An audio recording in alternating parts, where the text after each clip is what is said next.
I've been a vegan animal rights activist for 35 years, and I thought I'd seen the pit of humanity.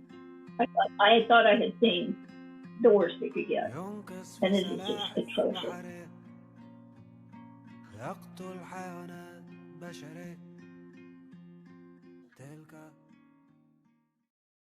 As you can see, the meeting is being recorded, but as I mentioned in the email, I want to create a safe space so that we can actually share ideas and even make mistakes. I'm sure we will make mistakes.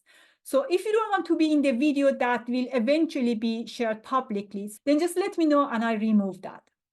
And as I mentioned, it is just me and I will manage everything myself. So I'm going to make mistakes, I'm sure. I may not see your raised hand.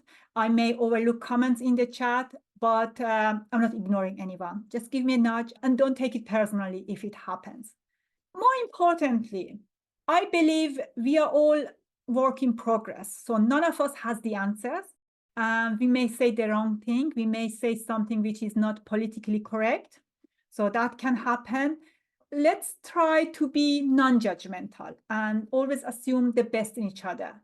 I mean, we are all vegans here. We all care for Palestine. So it means that we are getting something right, don't we? If somebody says something offensive and I may miss it, then raise your hand and then let's have a discussion about it. Let's just, be non-judgmental and so that we can actually progress, because I think as long as we silence ourselves and censor ourselves, we cannot really have an honest conversation. And I think that is what I want to have here in this group. So I think that is it for now. This is the first meeting, and I want to take the opportunity to explain why I have actually started this group and what the goal is. I'm not an anti-oppression expert, okay? I'm a nutritionist by profession. And what I know about oppression, injustice, and inequality comes from my own personal experiences and a lot of reading. I believe that as a movement, as a vegan movement, we lack an understanding of what total liberation is.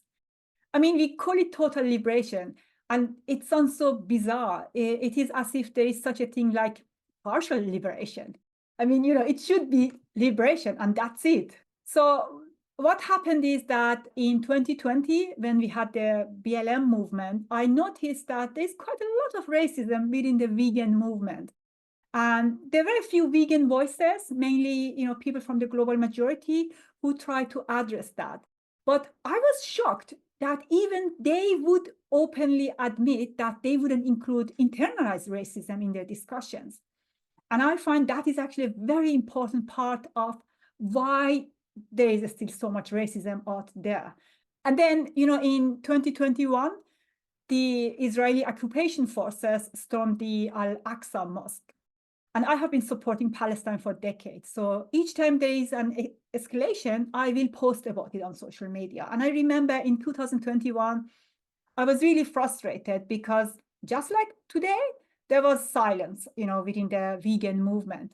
I expressed my frustration with the vegan movement, and a vegan commented something.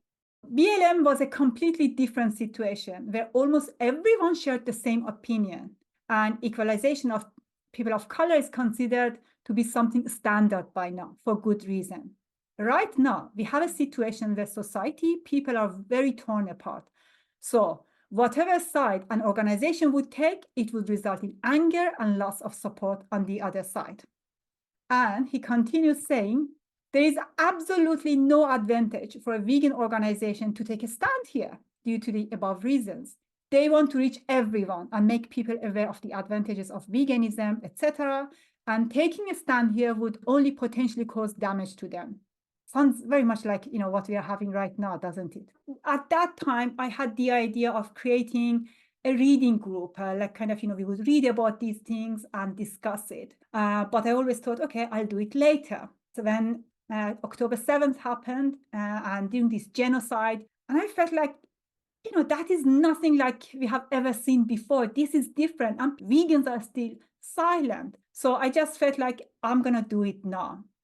And the idea is really to explore how we can, as a movement, how can we actually do better? Because if we don't, veganism turns into a tool of capitalism and colonialism. And in the end, the animals will continue to be exploited. If your end goal is, helping animals, you need actually to care for these other injustices. I was thinking that maybe a better name for us would be Vegans for Liberation, because right now in the Congo, there's a genocide. Bless Yemen. I heard about a genocide and starvation, and I didn't do anything. After being a vegan activist for so long, I'm just heartbroken how vegans are being about this. I really thought it was about liberation. I thought that's the whole point of veganism was liberation. Just what you're saying about, like, the idea of changing the name and stuff. Like, I don't know. I've been thinking about for a while. It's like today I've just been thinking about a lot. Like, are we even in the same movement as these people? Because I've heard some people use the phrase, some people I've seen on Instagram, the total liberation movement. And it's like, oh, I quite like that, actually. I don't know. There's definitely a case for and against it. And I'm not an expert either in anti-oppression. It just so happens that I end up doing a lot of inclusion work because people keep being racist. I'm in two minds about it as well, because I've definitely identified with veganism for a long, long time. Like, I do feel really heartbroken, and I just keep being disappointed again and again and again.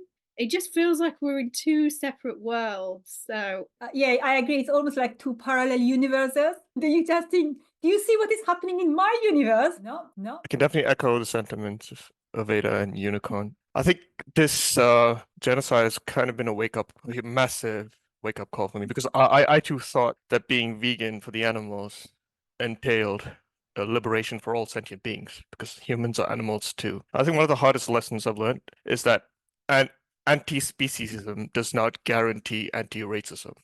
I think it's something, we really need to reflect on as a movement. And like Unicorn said, I just wonder, are we even in the same movement now? Are we fighting the same fight? Because clearly not. I haven't felt more disconnected from the vegan community.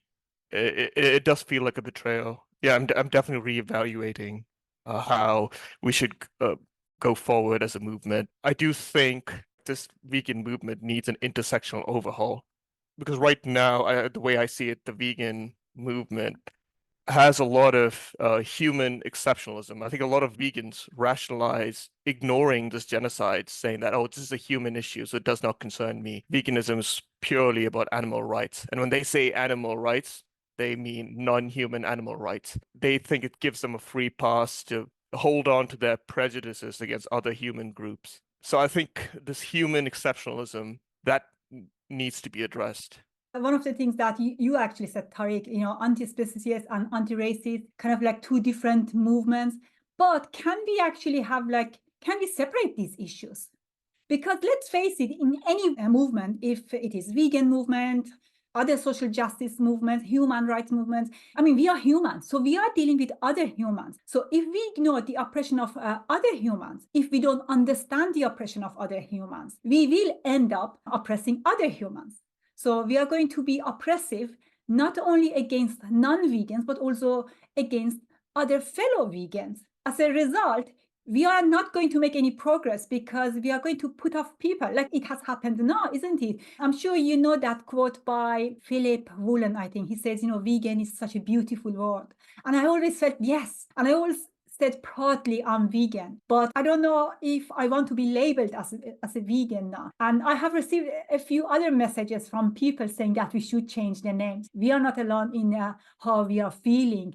I think one of the horrifying things is the fact that many vegans consider Israel the most vegan country in the world.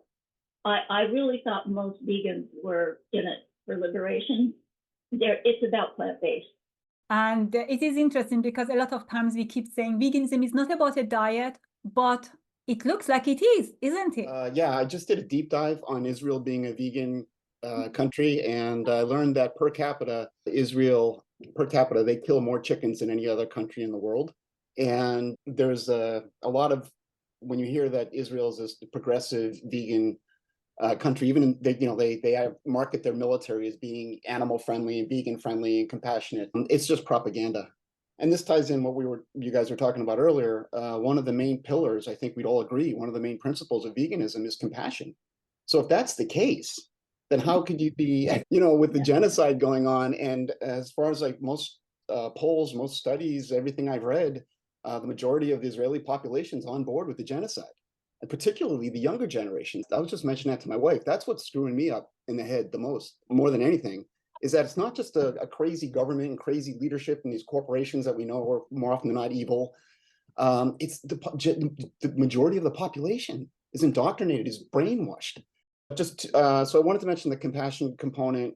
Also, just a few quick things on Americans and America. I live in the United States. I live in New York. Americans, it's been my experience, and I've been an activist for the better part of over 20 years now. Americans don't like to hear the truth. They don't want to hear it. They like to think that they're the best. Let's spread democracy. The world's an evil, dangerous place. Let's promote freedom everywhere. 62% of the federal discretionary budget of the United States goes to the military. The United States spends $1.5 trillion on military programs. Even like our sporting events. I just posted on Facebook that, we have the United States military has these flyovers of sporting events multiple times throughout the year, and each flyover costs about $4 million.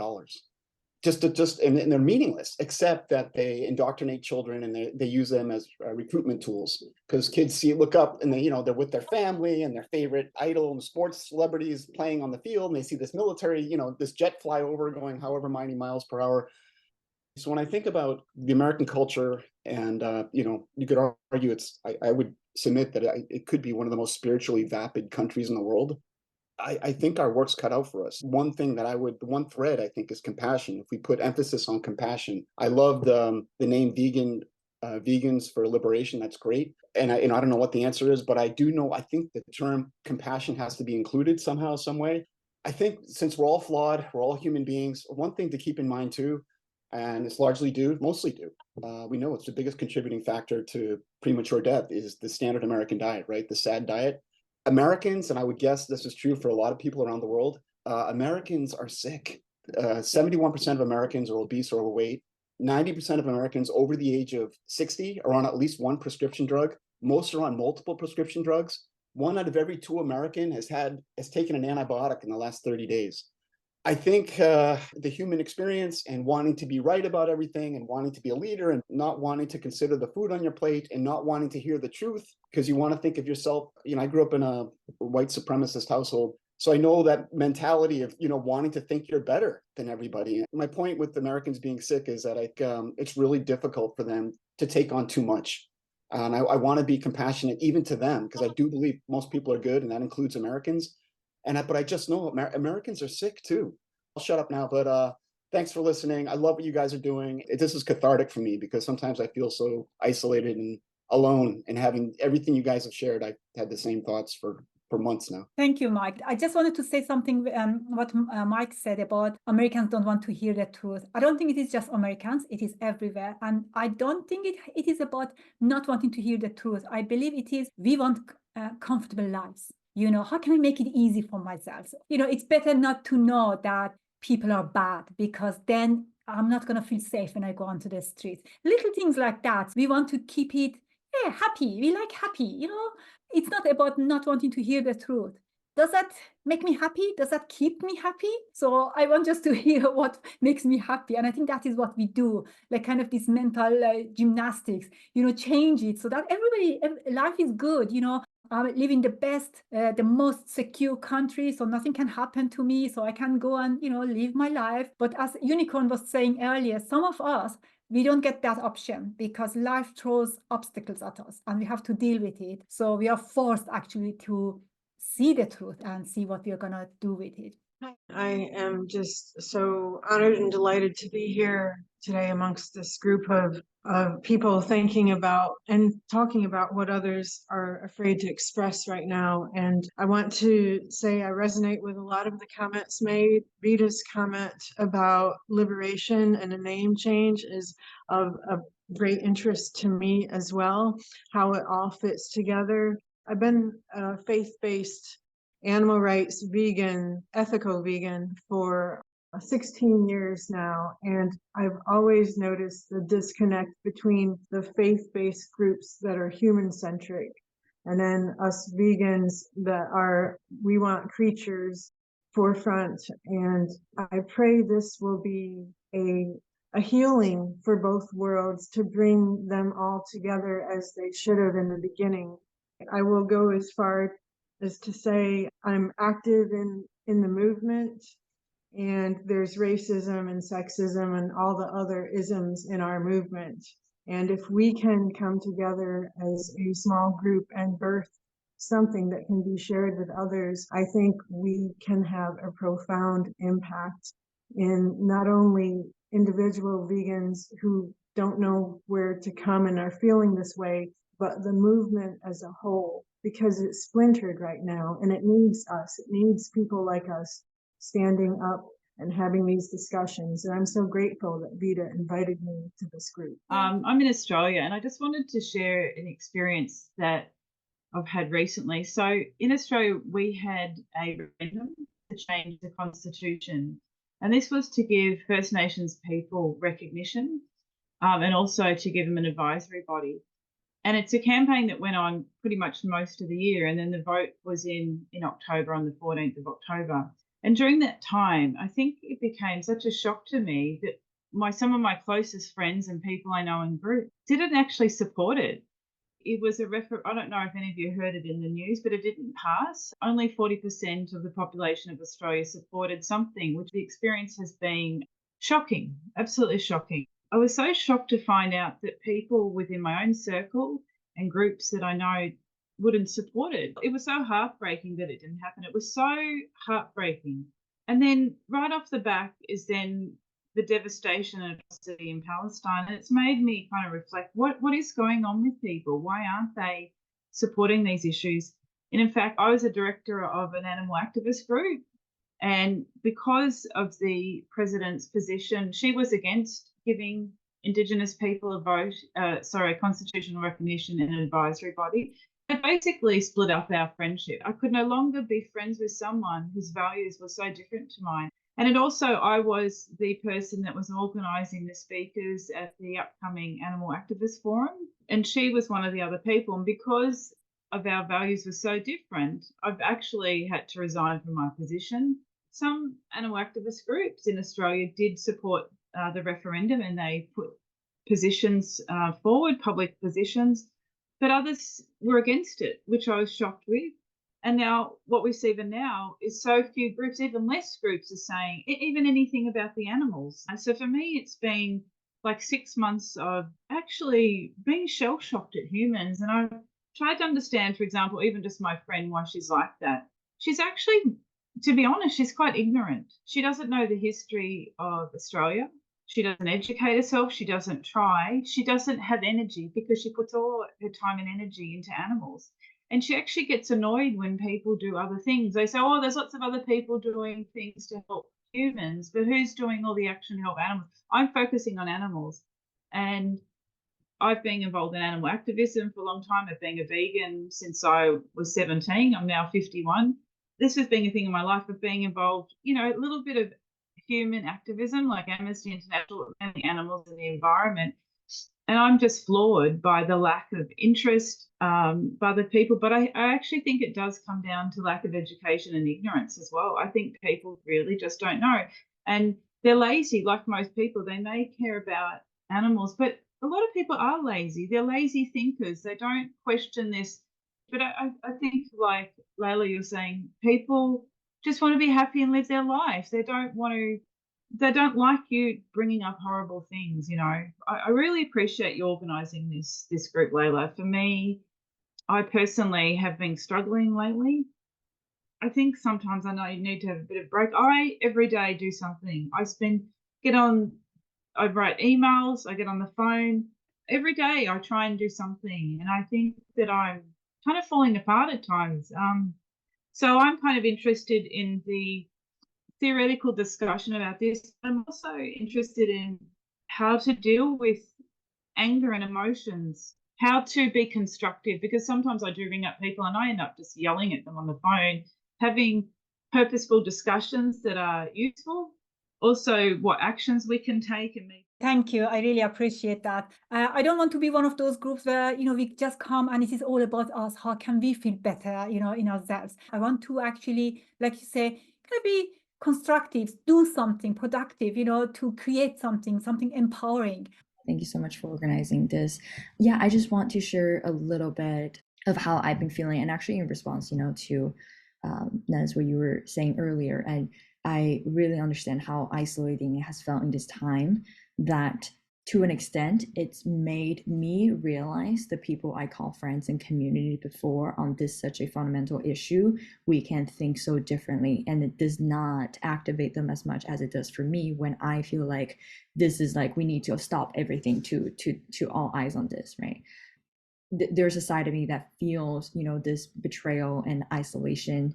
And I've kind of, while working through that, gravitating my energy towards finding community that way, because I do think that actually shows us in a way, with my radical positive thinking, that this is a sign that tells us to find our true community when it comes to such a time in need of solidarity. We are seeing people who have that level of empathy, who have that level of understanding of shared struggles, that we will just certainly connect on a deeper level. And so plugging into the local community and being with organizers that have organized maybe for local issues, they're not animal issues, but for local issues, have also allowed me just to see that people do have that capacity. And it's even giving me some, I think, imagination of like knowing that if these people that I see in my community caring for the Palestinians in the Middle East, then I also know that if I were to bring up the conversation with animals, bring in vegan food next time, that will be a topic that it can be shared at the table, because we have this deep respect for each other. And Doctor, you just mentioned wanting the space not just to be self, maybe healing within the group. And I think 100%, right? We need more. And I think we can hold all of this together, because I know that we can have the space for us to share how we feel, to heal each other, to heal ourselves. And I know that healing is resistance as well, and rest is resistance.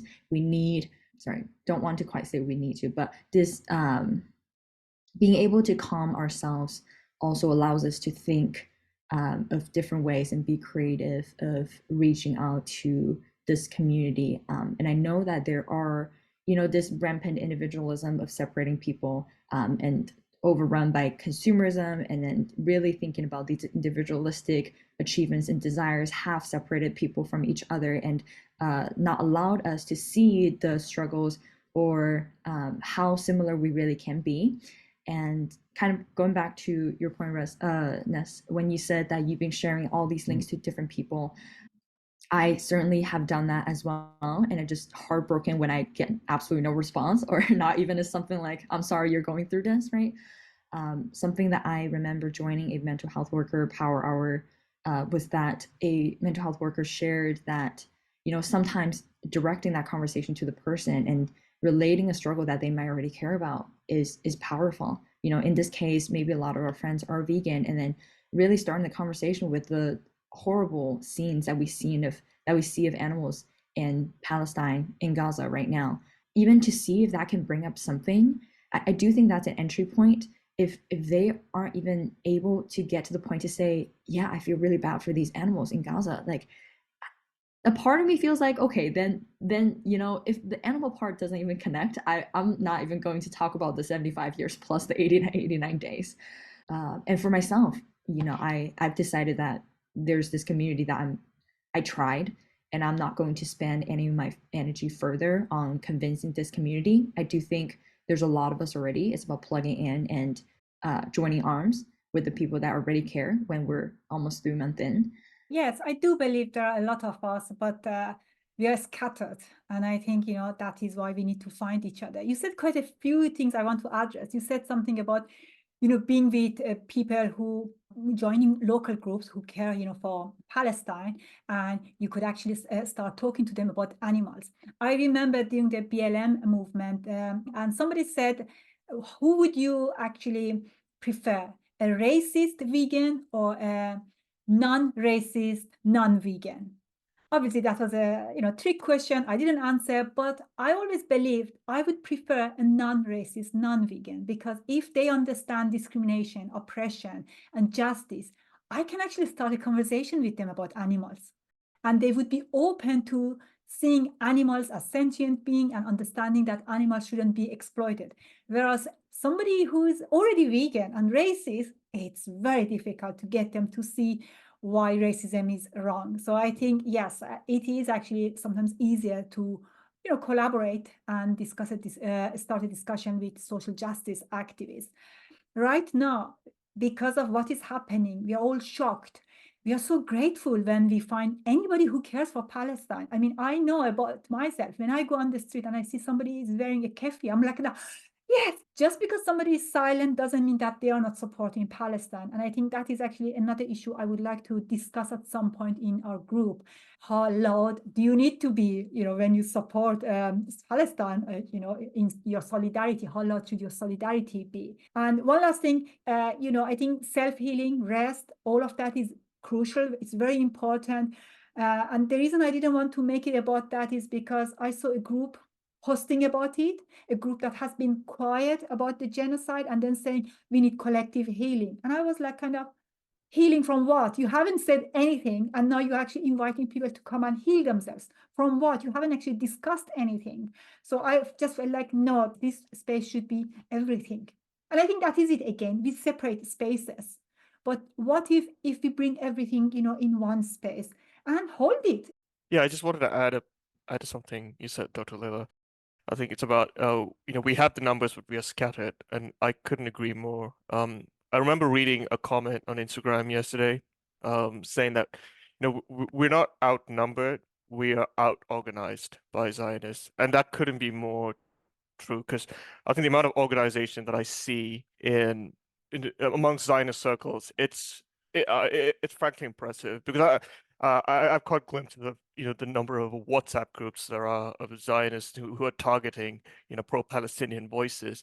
You even have a form, so you can provide all details of the pro-Palestinian voice, their LinkedIn profiles, all of that. All of that's they make it so easy for Zionists to collectively organize and target a pro-Palestinian voice. This is how they systematically shut down voices and just really nip in the bud any chance of this movement to grow.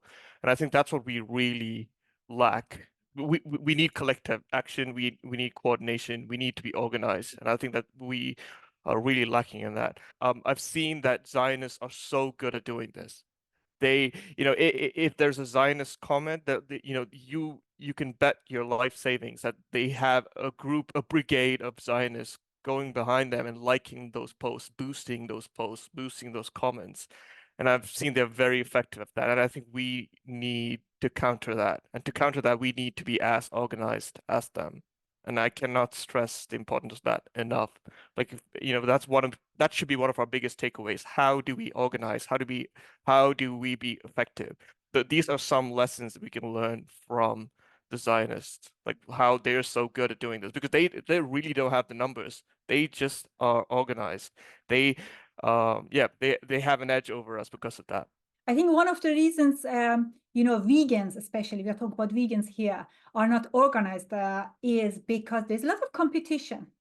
We are competing with each other. And I think we take that, even when it comes to organizations, to nonprofit organizations. Why? Because there isn't a lot of money around. So the grants, they give it to certain organizations. If you look at, other organizations, it's always the same organizations getting the grants. No, with this group of us, I think that is our chance actually to get organized. Even if it is a small group, this is our chance. So if anybody has any ideas how we can do that, again, with collaborations on social media, if you have any ideas, we can get together and explore it and take it further. So I'm all for it. I think we should do that. My name is Maria. And yeah, I wanted to say something about the designers being so organized. I think they are really paid for this. And this was the problem. Also, I'm an artist and I'm vegan from 12 years. And I'm working in a women artist group, and we are in our practice we are very interested in anti-racist work, and we are working also as teachers in education. And from the beginning, it was first we were feminists, but then we discovered that all things are connected, all oppressions are connected, and we started to learn more and more about everything, and we became vegans. But what I've seen now, for example, in the leftist scene, I'm from Romania, but I think it can be about any other place. Like the left was in Romania always had this problem that it's not organized. This was like, we are not organized. We are not. That's the problem. It's not that we are not so many, but we are not organized. The problem is that the right-wing people are organized because they have money, and somebody is doing this for them. I don't want to discourage anything to dishearten people, but I mean, this horrible genocide who's taking place now in Gaza. I mean, I cannot even. I have so many friends. I mean, from all the vegans and non-vegans and leftists and artists and art scene. It's, I mean, like they are mute, like journalists in Romania. Everyone muted. I mean, there. I have this impression that I live in an universe that is not real. I cannot understand how the left scene had this issue, anti-racism. They write books. I have academics, like they are like decolonization. What is that decolonization if they are not posting anything about they have books, they work in London, they work in Germany. I have so many people that I know. I cannot believe that these people are quiet. They fear because of their jobs, because everything is networking. That's my opinion now, that what Palestine shows us is that the whole critique that is in the world right now, in the academy, in art, in every place, it's like, it's a very easy place. And now the truth is that the real people who are empathic with Palestine, I mean, there are so few. And really, that's this world, like they disappeared. Everyone who had empathy on some subject that I'm interested in, all these subjects together. And sometimes people that I'm interested in to collaborate, I cannot bring them into veganism. I tried with many leftists. It's not their issue. I mean, or feminists or other groups. Okay, I can have this separate, and sometimes I can try to mingle, to mix it, or to bring this subject in one group or another. But now with Palestine, I mean, everyone can see. Only if you don't want to see, you don't see it. And I'm referring to these intellectuals, all these other people that are so aware on different subjects of oppression. I cannot understand this. I'm sure we all share your frustration. So we all feel the same, it's just, beyond us. Hello, everyone. Prior to October 7th, if you were to look at my Instagram, my Facebook, you would have seen mostly posts about either the outdoors, hiking, because that's a big part of my life, but also all about animal activism. About 3 years ago, I started doing, or sort of stuck my foot in animal activism, and I met people who I felt were my tribe, because prior to I've been vegan almost 10 years. Prior to that, I was like all alone, and not only all alone, but sort of like divorced from family members who couldn't accept my choice to be vegan. So finding that tribe of people was huge. And right now, betrayal is definitely the word. And just a huge disappointment in people that were, yes, they were involved in BLM. Yes, they were involved in Stop Cop City, which is a very big deal here in Atlanta, with police brutality and oppression and all that. But yet there's silence, and I don't understand. And I don't know. That's just coming here to this meeting today was my desperate reaching out for somehow connecting with others that feel the way I do. I know Gabe does. I've met Gabriel via the animal activism. So he knows exactly what I'm saying, and he knows the people we're talking about. Oh, I know what I was going to say. Sorry, I'm rambling too. I think the reason that a lot of vegans are not saying anything is because they are afraid of offending their Jewish friends. So when I post things, I make an effort to say, this is the Israeli government that we're against. All their actions, the aggression, this genocide, and I'm not calling it anything but a genocide. This is not anti-Semitism. It's being opposed to what the Israeli government is doing in Palestine, to the Palestinians, and not just doing now, but have been doing. I'm also ashamed to say my knowledge of the whole conflict was, like this prior. And so I've made a huge effort to educate myself, to be able to communicate that as well to other people. But I think, backing up, I think it's that fear of offending our Jewish friends. I wish I would also believe it is just offending others. I don't think it is that. I think it is a bit deeper than that. I don't know what it is. And we'll have more discussions about it, because I think it would be interesting to actually kind of explore why are people silent. So we will definitely explore that. Thank you everybody for joining today. It was just nice to connect with like-minded people. And I also wanted to mention something else about getting organized. And yes, I don't know who mentioned that. I think it was Maria. Yes, the Zionists have the money, and that's why they can manage to do so many, propaganda. But what we can do, I think, as vegans, we have different skills. So maybe we can come together and share those skills and collaborate and see how we can use those skills actually to create something. See you soon.